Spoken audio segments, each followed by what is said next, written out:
Hello, children. This is your lady in blue. Do you know why October 12th is a holiday? I know why, because it's Columbus Day. But does that mean that October 12th is the birthday of Christopher Columbus? No, on October 12th, Christopher Columbus discovered America. Oh, Lady in Blue, please tell us that story.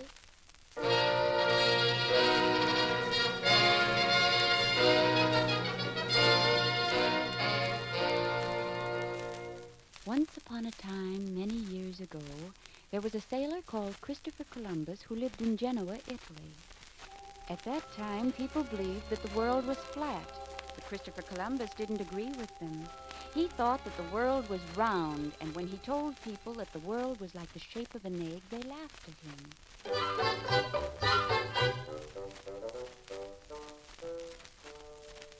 Didn't anyone believe Christopher Columbus?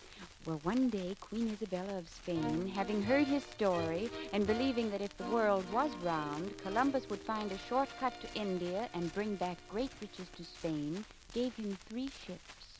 They were called the Nina, the Pinta, and the Santa Maria.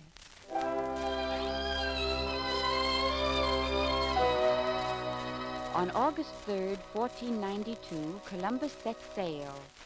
Most people were sure Christopher Columbus and his men would never return, for they were afraid that if they sailed too far away, they'd fall off the edge of the world. After many weeks of sailing on strange seas, the men on the ships became mutinous and wanted to turn back, but Columbus would not be discouraged.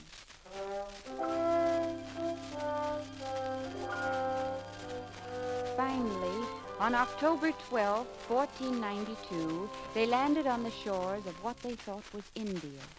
And so it was that Christopher Columbus and his men discovered America.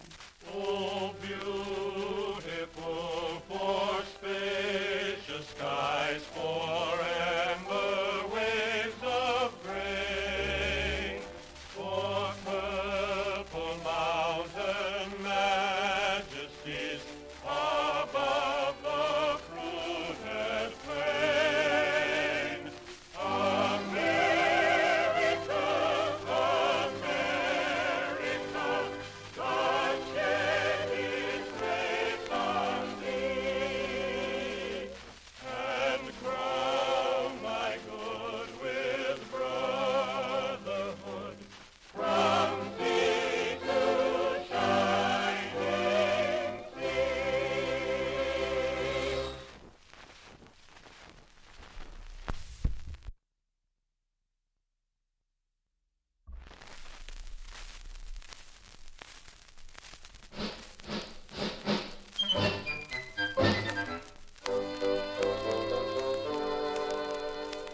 Lady in Blue, why is February 22nd a national holiday?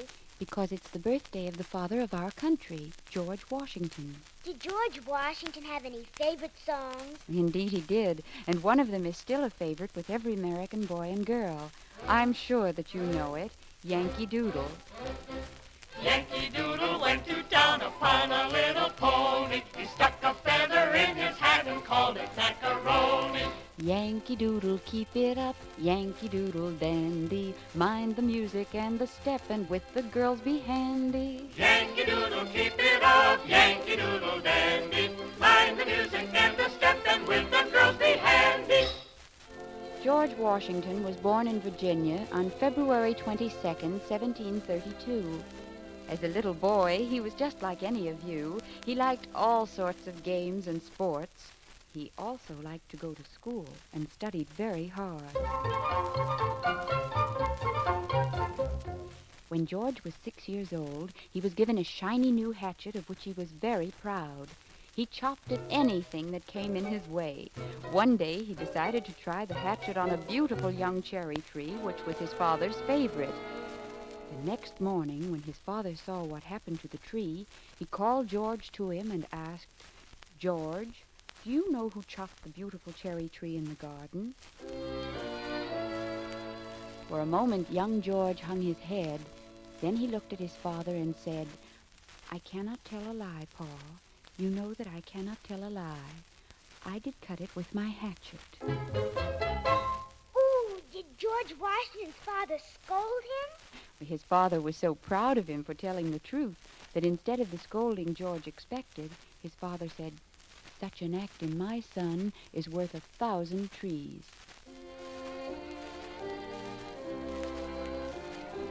This boy from a Virginia farm grew to be first in war, first in peace, and first in the hearts of his countrymen. He was the first president of our United States of America. My country, 'tis of thee, sweet land of liberty, of thee I sing. Land where my fathers died, land of the pilgrim's pride, from every mountainside, let freedom ring.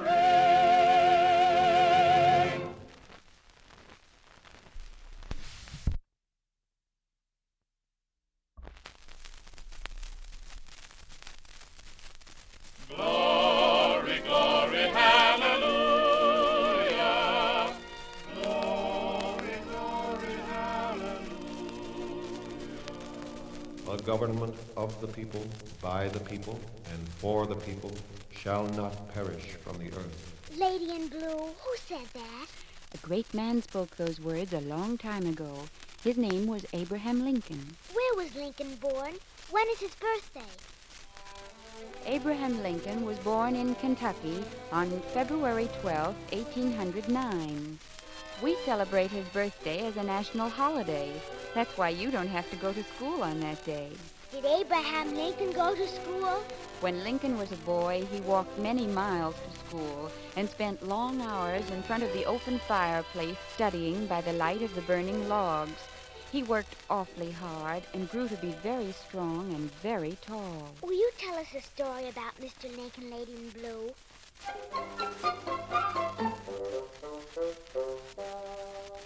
As a young man, Abe worked in a country store. One day, he made a mistake in giving a little old lady her change. When Lincoln discovered that he had not given the lady enough change, he was very upset. It worried him so that night he walked for many hours to return a few pennies to the old woman. From that time on, he was called Honest Abe. His honesty and kindness won him many friends, and in 1860, he was elected President of our United States. Glory, glory, hallelujah. While Abraham Lincoln was president, the northern states fought the southern states to free the slaves in the South. This was the Civil War. Under the leadership of Lincoln, the North won the war and the slaves were freed.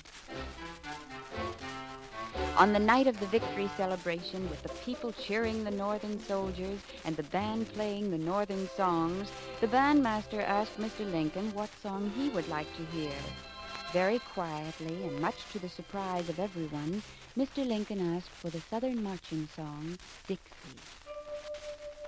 Oh, I wish I was in the land of cotton. Old times there are not forgotten. Look away, look away, look away, Dixieland. In Dixieland where I was born in early on one frosty morning, look away, look away, look away, Dixieland. Then I wish I was in Dixie, hooray, hooray. In Dixieland I'll take my stand to live and die in Dixie. Away, away, away down south to Dixie. Away, away, away down south in Dixie.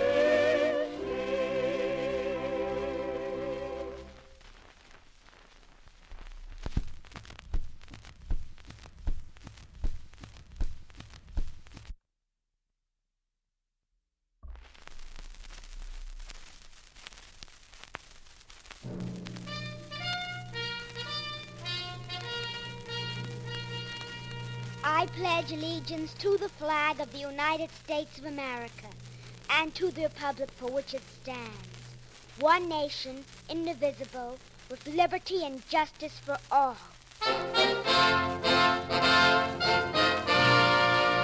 No one knows the exact date of the birthday of our flag, but it was adopted June 14th, 1777, as the flag of the United States of America. And so throughout the nation we celebrate Flag Day on the 14th of June. There must be a lot of stories about the flag. There are many, but probably the most famous is the legend of Betsy Ross. Many years ago, in the city of Philadelphia, there lived a seamstress known as Betsy Ross. One day, as she was busily sewing in her little shop, General Washington came to see her.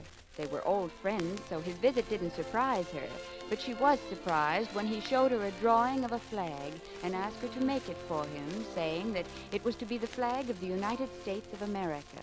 But didn't our country have a flag? Up to that time, we had many flags. Each of the original 13 colonies had its own flag. Did Betsy Ross make a flag for General Washington? Yes, she did. And on the day the flag was first unfurled, it was such a thrilling and beautiful sight that the people stood and cheered. Washington was very pleased and asked Betsy if she'd go on making flags for him, which she did for nearly 50 years. So goes the legend of Betsy Ross. Isn't the national anthem about our flag? Yes, the flag flying over Fort McHenry during the night of a raging battle in 1814 inspired Francis Scott Key to write the words of the Star-Spangled Banner. Oh, say, can you see by the dawn's early light what so proudly we hailed, and the twilight's last gleaming, whose broad stripes and bright stars through the perilous fight for the ramparts we watched were so gallantly streaming, and the rockets red glare, the bombs bursting in air, gave proof to the night that our flag was still there.